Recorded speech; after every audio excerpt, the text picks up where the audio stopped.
ওই সময়ে চৈত্র মাসের রোদ ছিল রে ভাই, ঘটক বেটার পানির পিপাসা লেগে যায়। দেখি বাম দিকে এক ধনী গো বাড়ি, আরে উঠে ঘটক তাড়াতাড়ি গো, বাম দিকে এক ধনী গো বাড়ি।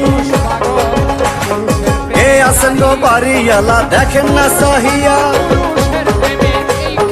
আমি যে ডাকিতেছি পানির লাগিয়া। ডাক শুনিয়া বাড়িওয়ালা বাহিরে আসিল, ঘটকের পরিচয় তিনি জিজ্ঞাসা করিল।